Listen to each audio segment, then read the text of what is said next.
만큼은 잘 지킨다라고 생각했던 세 개의 계명, 살인, 간음, 도둑질을 넘어서 드디어 왔습니다. 3살 어린아이부터 100세 넘으신 어르신도 결코 자신 있게 내가 이것은 잘 지키고 있습니다라고 말할 수 없는 9계명, 거짓 증거 하지 말라입니다. 우리는 살면서 얼마나 많은 거짓말을 할까요? 한 번도 거짓말을 해본 적 없습니다라고 말할 수 있는 사람은 없을 겁니다. 미국 서던 캘리포니아 대학의 심리학 교수인 제리 젤리슨이라는 교수의 연구 결과에 따르면 인간은 아주 사소하고 의례적인 거짓말까지 포함하면 아주 많이 거짓말을 한다고 해요. 이제 의례적인 거짓말, 예를 들면 옷이 너무 잘 어울리네요 하는, 안 어울릴 수도 있잖아요. 물론 잘 어울려서 얘기한 걸 수도 있지만 안 어울리는데 그냥 한번 이렇게 의례적으로 하는 경우도 있고, 또 그냥 예의상 하는 그런 거짓말도 있잖아요. 그런 거짓말, 사소하고 의례적인 말까지 포함하면 하루 평균 약 200회 정도를 거짓말을 한다고 합니다. 그러니까 8분에 한 번씩 거짓말을 해야 하루에 200번을 할 수 있다고 하거든요. 물론 네덜란드 암스테르담 대학 연구진이 조사한 바에 따르면 그 정도까지는 아니다. 평균적으로 하루 2번 정도는 거짓말을 한다라는 결과도 있습니다. 8분에 한 번이든 하루에 2번이든 큰 차이가 있기는 하지만 결국 우리는 매일같이 거짓말을 하는 존재라는 것입니다. 사람은 누구나 거짓말을 하죠. 사람은 그래서 믿을 수 없는 존재입니다. 이제 얼마 전에 청년부 총회가 있었습니다. 그래서 새로운 임원들을 뽑았는데 이 회계에 나온, 회계로 출마한 한 친구, 20살 친구거든요. 그 친구가 나와서 이제 포부를 밝히잖아요. 제가 회계가 된다면 저를 뽑아주십시오라고 말하는 그 자리에서 그렇게 얘기를 하더라고요. 저를 믿지 마시고 하나님을 믿으세요. 이렇게 얘기를 하는데 그 말이 참 저한테 와닿았어요. 우리는 믿을 만한 존재가 못 됩니다. 오늘 이 말씀에 따르기만 해도 이 거짓 증거하지 말라라고 하는데 우리가 얼마나 많은 거짓말을 하고 삽니까? 이 연구 결과에 따르면은 많게는 8분에 한 번씩, 적어도 하루에 2번씩은 거짓말을 하는 존재가 우리인데 어떻게 우리를 믿을 수 있겠습니까? 그래도 그 친구는 그렇게 이야기해서 감사하게도 회계에 당선이 됐는데, 물론 우리가 거짓말을 할 때 악의가 없는 경우가 더 많죠. 저희 어머니가 이제 몸이 좀 안 좋으신데 투석을 받고 계세요. 이제 투석을 자주 받는 분들은 종종 입원을 해야 됩니다. 이 혈관이 막히지 않도록 뚫어야 될 때도 있고, 또 투석에 적합한지, 투석을 할 수 있는지 확인하기 위해서 항상 병원에 가서 입원을 하셔야 돼요, 종종. 그런데 병원에 가거나 입원을 하실 때 저한테 이야기를 하지 않으시는 거예요. 나 병원에 간다, 나 입원한다, 절대 얘기하지 않으세요. 왜 그러실까요? 이 불효자 녀석, 너한테 내 근황을 알려주나 봐나, 이런 생각으로 하시는 건 아닐 겁니다. 왜 그럴까요? 아들이 괜한 걱정을 할까 봐 선의로 거짓말을 하시는 겁니다. 여기 계신 분들도 자녀들한테 거짓말, 혹은 부모님께 괜찮다고 거짓말 한두 번쯤은, 한두 번이 아니라 시시때때로 하시잖아요. 저 괜찮아요, 잘 지내고 있어요. 잘 못 지내고 있을 때에도, 아플 때에도, 막 삭신이 쑤시는데도 나 괜찮다라고 우리는 쉽게 거짓말을 하잖아요. 그런데 그게 악의가 있어서 하는 것은 아니라는 거죠. 우리는 누구나 이렇게 거짓말을 하면서 살아갑니다. 그래서 어떤 기독교 윤리학자는 악의에 찬 거짓말이 아닌 유머 목적의, 우리 다 같이 한번 웃기 위한 목적의 거짓말이나 예의상의 거짓말 또는 불가피한 거짓말은 용인해야 한다고 이야기하기도 합니다. 그런데 또 어떤 다른 학자는 그런 모든 종류의 거짓말을 멀리하고 최선을 다해 거짓과 멀어져야 한다고 이야기하기도 합니다. 그렇다면 우리는 그리스도인으로서 이 9계명을 어떻게 대해야 하는 것일까요? 우리가 요 몇 주간 보았던 다른 계명에 비해 구계명은 조금 더 긴 문장으로 되어 있습니다. 살인하지 말라, 간음하지 말라, 도둑질하지 말라에 비해서 뭔가 더 추가가 되어 있죠. 거짓 증거하지 말라 앞에 내 이웃에 대하여라는 구절이 추가되어 있습니다.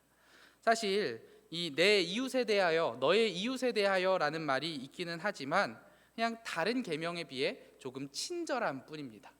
왜냐하면 그렇다고 그 살인하지 말라, 간음하지 말라, 그리고 도둑질하지 말라가 우리가 계속해서 봐왔듯이 그 또한 이웃을 위한 계명이었습니다. 살인하지 말라는 이웃의 생명을 함부로 빼앗지 말고 이웃을 사랑하라는 계명이었고, 또 간음하지 말라는 이웃의 가정과 결혼을 지키라고 보호하라고 하는 명령이었고, 그리고 도둑질하지 말라는 것도 이웃의 재산을 탐내지 말고 이웃을 보호하라는 계명이었습니다. 이것도 마찬가지로 구계명도 뭔가 너의 이웃을 위하여가 특별히 붙어 있기는 하지만 살인도 간음도 도둑질도 다 이웃을 보호하고 사랑하기 위한 계명임을 볼 때 큰 변화는 아닙니다. 그런데 우리가 여기서 거짓 증거라고 번역한 에드 샤케르라는 단어가 사실 직역하면은 거짓 증거보다는 거짓의 증인에 더욱 가깝습니다. 왜냐하면 이 에드라는 단어, 이 단어가 증언이나 증거 자체를 가리키기도 하지만 주로 사건을 직접 목격하거나 아는 사람, 또는 그가 들은 것 혹은 아는 것을 근거로 증언을 할 수 있는 사람을 가리키기 때문에 이 증거보다는 증인이 더 본문의 원 의미를 살릴 수 있는 단어인 겁니다. 그러니 이 구계명은 우리가 흔히 알고 있는 것처럼 단순히 거짓말을 하지 말라는 의미를 넘어 정확히 더 깊게 보자면 거짓 증인이 되지 말라는 의미에 더욱 가까운 겁니다. 거짓 증언하는 사람이 되지 말라라고 이야기하는 것이죠.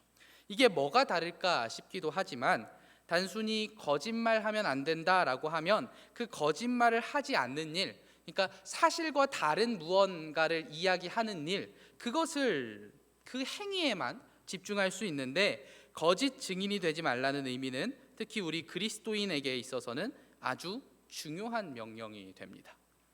그리스도인은 모두 증인이어야 해요.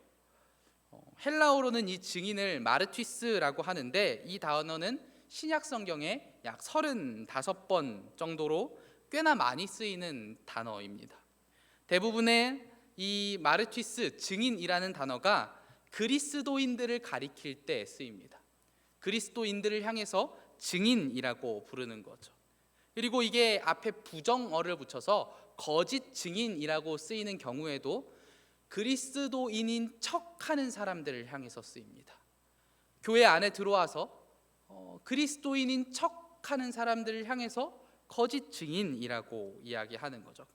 즉, 이 증인이라는 단어가 보여주는 것은 증인이 곧 그리스도인이며 그리스도인이 곧 증인이라는 것이죠. 실제로 그리스도인들은 모두 증인입니다. 사도행전 1장 8절, 우리가 너무나 잘 외우고 잘 알고 있는 그 말씀에서도 이야기합니다. 오직 성령이 너희에게 임하시면 너희가 권능을 받고 예루살렘과 온 유대와 사마리아와 땅끝까지 이르러 내 증인이 되리라 하시니라. 우리는 모두 그리스도의 증인이 되어야 하는 사람입니다. 심지어 이는 신약에서만 이렇게 이야기하는 것이 아니라 구약에서도 이스라엘 백성들을 향해서 여호와 하나님의 증인이 되어야 한다고 이야기합니다. 이사야 43장 10절에 보면은 나 여호와가 말하노라 너희는 나의 증인 나의 종으로 택함을 입었나니 이는 너희가 나를 알고 믿으며 내가 그인 줄 깨닫게 하려 함이라. 나의 전에 지음을 받은 신이 없었느니라 나의 후에도 없으리라. 하나님을 증언하는 증인이 되어야 한다고 이야기하는 것입니다. 이스라엘 백성들도 증인이 되어야 하고 신약 시대에 살았던 그 그리스도인들도 증인이 되어야 한다는 것이죠. 신약 백성이든 구약 백성이든 모두 하나님을 드러내는 증인이 되어야 합니다. 이 증인이 되라는 이야기는 허울뿐인 말이 아닙니다. 또 상징적인 말도 아니고 실제로 오늘날에도 우리는 그리스도의 증인으로 살아야 하고 살고 있습니다. 저는 아직도 제가 학교 다닐 때 한 선생님이 하셨던 이야기가 생각이 나요. 그 선생님은 교회를 다니는 분은 아니었습니다. 그리고 제가 다니던 학교는 딱 그 고3 때 설 당일 그리고 추석 당일, 이제 설 연휴가 3일이잖아요.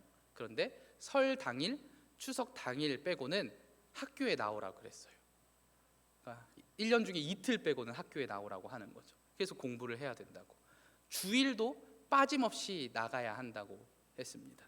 근데 저로서는 제가 고3 때 가장 불탔을 때, 가장 열정이 넘쳤을 때거든요. 내가 신학을 하겠다 마음을 먹고 불타고 있을 때 주일에 학교를 나오라고 하면 제가 갔을까요? 안 가고 싶죠. 그래서 선생님한테 가서 이야기한 거죠. 저는 주일에 교회를 가야 합니다.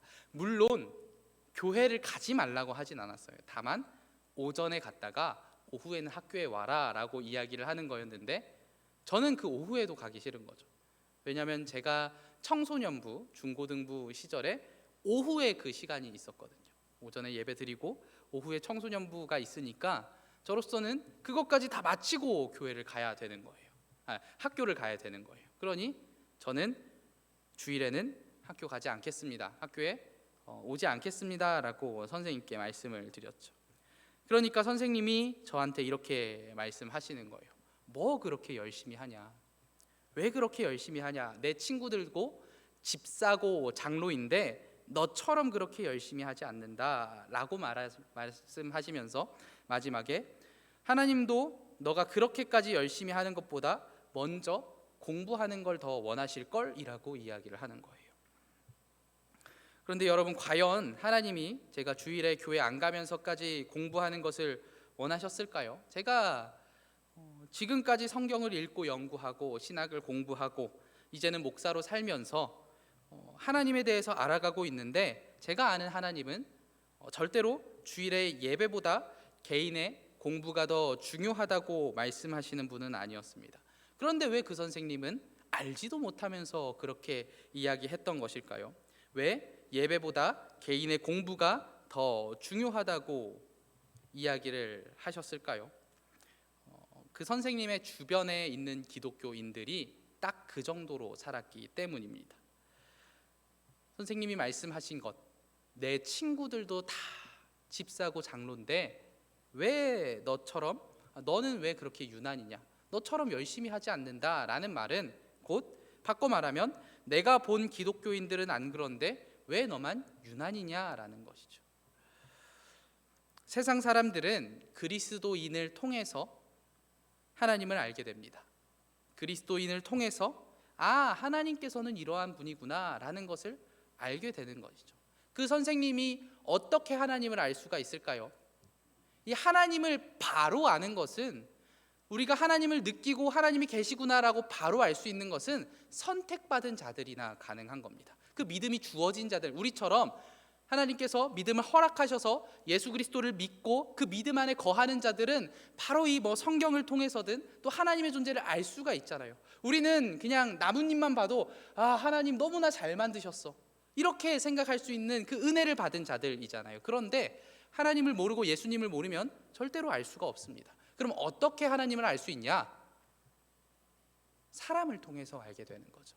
교회 다니는 사람을 통해서, 예수 믿는 사람을 통해서, 그리스도인들을 통해서 하나님을 알 수밖에 없는 겁니다. 그러니 그 선생님이 하나님에 대해서 오해했던 것은 그 주변의 그리스도인들이 오해하도록 만들었던 것이죠. 그 주변의 그리스도인들이 예배를, 주일 성수를 잘 하고 정말 그리스도인으로서 구별된 삶을 거룩하게 살았더라면 그 선생님이 그래, 너네는 그렇더라, 그리스도인들은 그렇더라, 그래, 그러니 너도 예배 잘 드리고 와라, 그랬겠죠.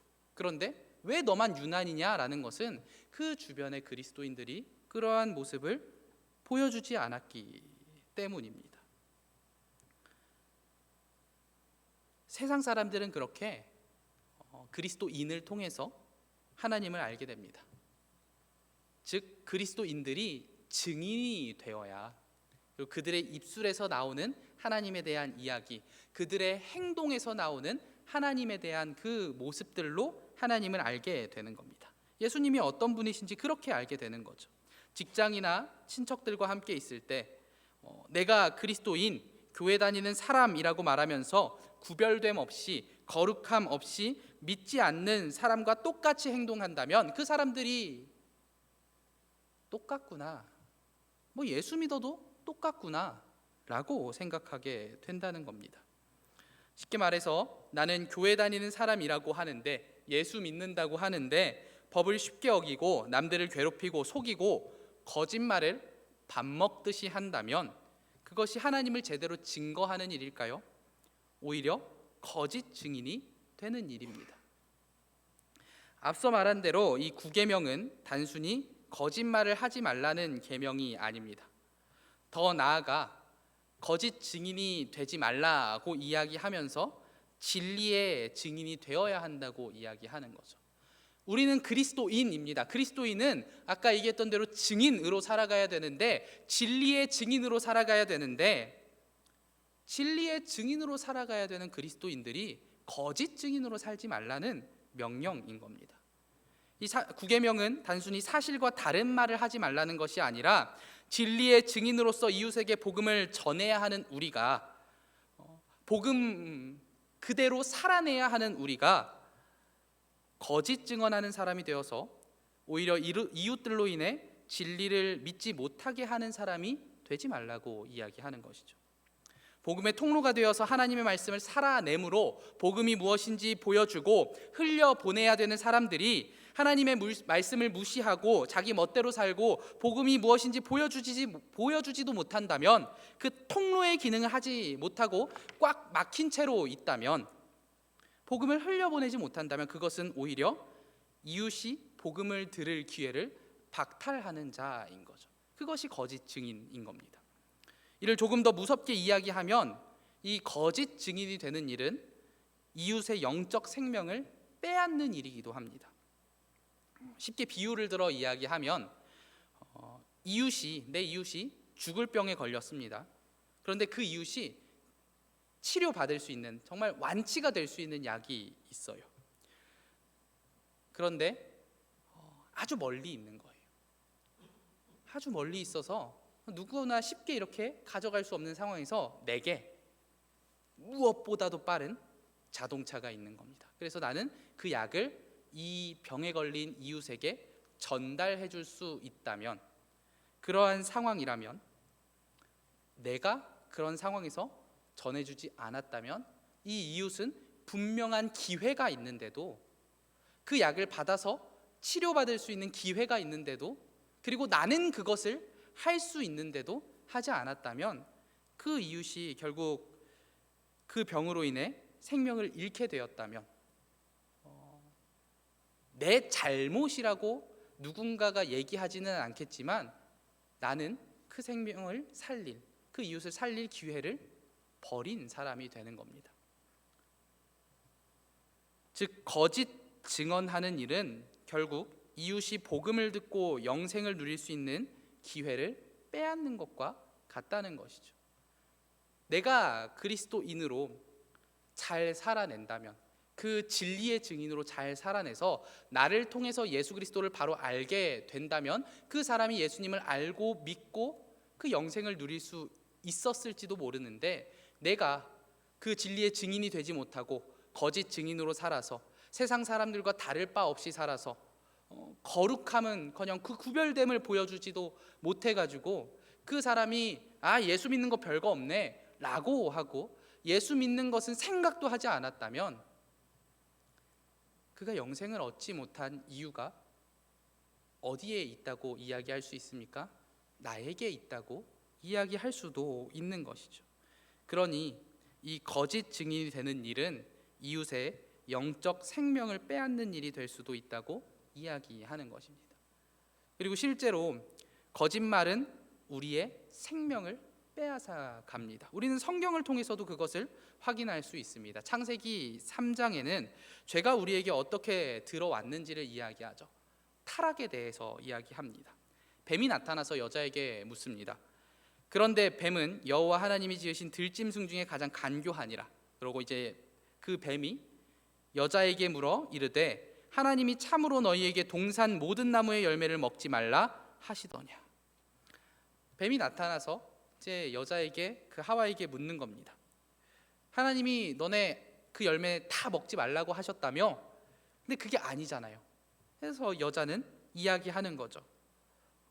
하나님이 우리에게 모든 열매를 먹게 하셨는데 딱 하나만 먹지 말라고, 그 동산 가운데 있는 그 선악을 알게 하는 그 나무의 열매만은 먹지 말라고 하셨어 라고 대답을 하는 겁니다. 그런데 여자도, 이 하와도 여기서 거짓말을 보탭니다. 너희는 먹지도 말고 만지지도 말라. 하나님이 만지지 말라는 이야기는 안 하셨거든요. 먹지 말라고 하셨지. 그런데 여기서 이 여자는 만지지 말라라고 하나님을 더 가혹한 분으로 만듭니다. 그리고 그 다음에는 하나님이 하셨던 말을 또 왜곡하는 거예요. 하나님은 분명히 반드시 죽으리라고 말씀하시는데 여자는 여기서 또 거짓말을 합니다. 너희가 죽을까 하노라. 이 뱀의 거짓말에 이어서 여인의 거짓말도 있는 겁니다. 그러자 그 말을 듣고 뱀이 말합니다. 죽지 않는다. 오히려 하나님과 같이 될 수 있다라고 이야기하는 거죠. 그래서 그 거짓말들로 인해서 아담과 하와가 이 열매를 먹고 맙니다. 거짓말로 우리의 죄악이 시작되었고 우리의 영적인 생명을 빼앗아 간 겁니다. 그래서 총신대학교의 김지찬 교수는 세상에 악이 들어오게 된 최초의 범죄는 사단의 거짓말로부터 시작되었다라고 이야기를 합니다. 그렇죠? 사탄의 거짓말로 인해서 이 처음의 범죄가 생긴 겁니다. 그러므로 이 사탄이 거짓의 아비이며, 그리고 거짓말을 하는 사람들은 단순히 비윤리적인 사람만이 아니라 존재론적으로 사탄의 자녀일 수밖에 없다고 이야기합니다. 그 거짓의 아비가 사탄이기 때문에 그 거짓말을 하는 사람들은 존재론적으로 그냥 그 존재 자체가 사단의 자식이 될 수밖에 없다고 이야기하는 것이죠. 사탄이 그렇게 거짓말로 우리의 생명을 빼앗았듯이 우리가 거짓말을 계속하게 된다면, 우리 안에 그 거짓이 계속 들어오게 된다면 우리가 그 사탄의 자녀가 되고 마는 것이죠. 그리고 오늘날 우리의 거짓말도 이렇게 누군가의 영적 생명을 빼앗을 수 있다는 것을 우리는 기억해야 합니다. 앞서 말한 대로 우리는 진리요 생명이신 예수 그리스도의 증인인데, 만일 우리가 거짓말을 해서 거짓 증인이 된다면 누가 우리의 증언을 진리로 받아들일까요? 법정에서 맨날 위증만 하는 사람이 있는데 그 사람의 말을 누가 믿어줄까요? 법정에 가서 계속해서 거짓말만 한다면 그 사람의 증언은 정말 맞는 말을 해도 효력이 없어질 겁니다. 우리가 양치기 소년의 예를 너무나 잘 알고 있잖아요. 맨날 늑대가 나타났다고 거짓말을 합니다. 매일매일 늑대가 나타났다고 거짓말을 하니까 이제 나중에는 동네 사람들이 정말 늑대가 나타났을 때 그를 믿어주지 않죠. 우리가 매일의 삶 속에서 거짓 증인으로 살아간다면, 우리가 매일의 삶 속에서 진리의 증인이 아니라 거짓의 증인이 된다면, 그러니까 세상 사람들과 다를 바 없이 그냥 법을 어기는 것은 너무나 쉽게 하고 누군가를 속이고 이득을 취하고 또 맨날 거짓말을 하면서 살아간다면, 그래서 거룩함은 없고 구별됨은 없다면 누가 우리의 말을 믿겠습니까? 아무도 믿지 않겠죠. 가뜩이나 믿기 어려운 말을 우리는 전해야 합니다. 예수 그리스도가 부활하셨습니다. 어떻게 사람이 살아납니까? 죽었다가 살아난 사람 어떻게 이 시대에 그것을 얘기할 수 있겠습니까? 가뜩이나 믿겨지지 않는 그 말을 전해야 하는 우리인데, 예수님께서 우리를 위해 십자가 지셨고 우리는 그것으로 인해서 영생을 얻게 되었습니다. 어떻게 사람이 영원히 삽니까? 다 죽지 않습니까?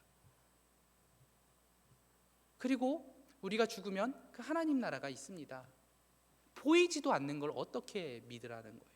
이 믿지 못하는 것들을 전해야 되는 우리인데, 가뜩이나 그 믿기 어려운 것들을 전해야 하는데 우리가 평소에 너무나 많은 거짓말을 해서, 우리가 평소에 진리의 증인이 되지 못하고 거짓 증인이 돼서 그들을 믿지 못하게 만든다면, 우리가 말하는 복음, 우리가 전하는 복음은 절대로 그들의 귀에 꽂히지 않을 겁니다.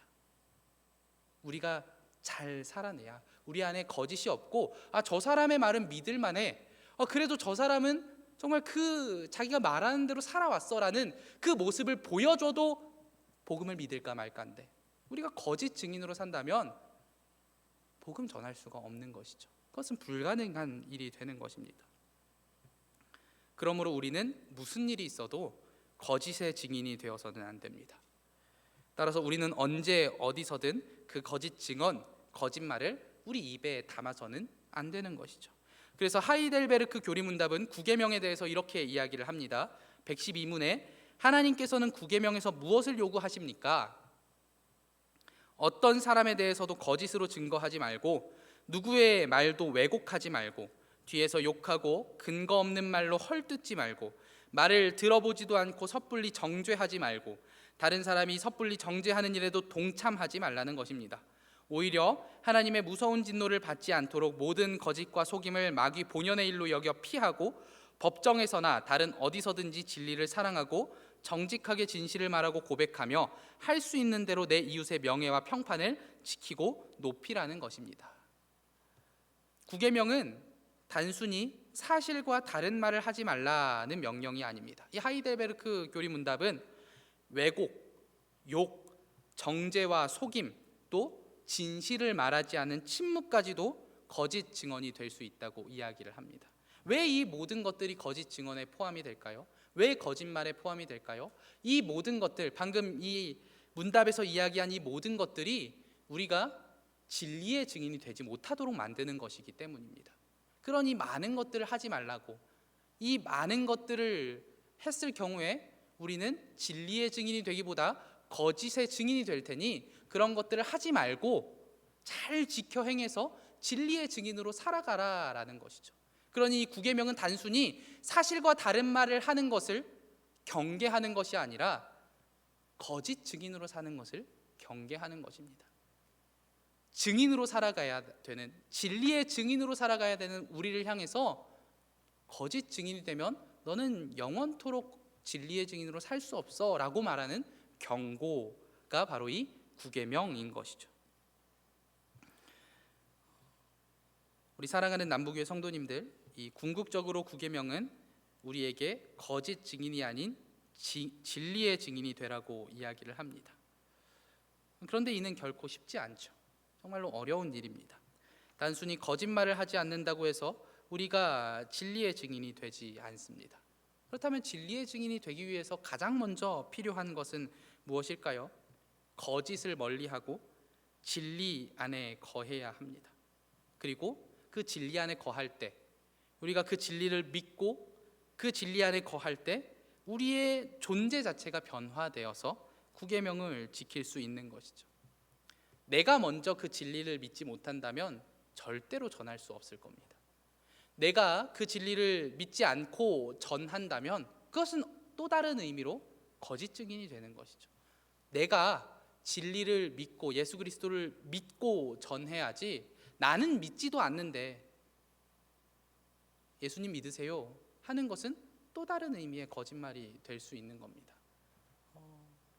그 앵커의 아나운서까지 하셨던 백지연 씨가 있는데 한창 그 난리가 났었던 적이 있어요. 그 백지연 씨가 광고 모델을 하는데 한 번 광고할 때 막 수억 원씩 받았던 것 같아요.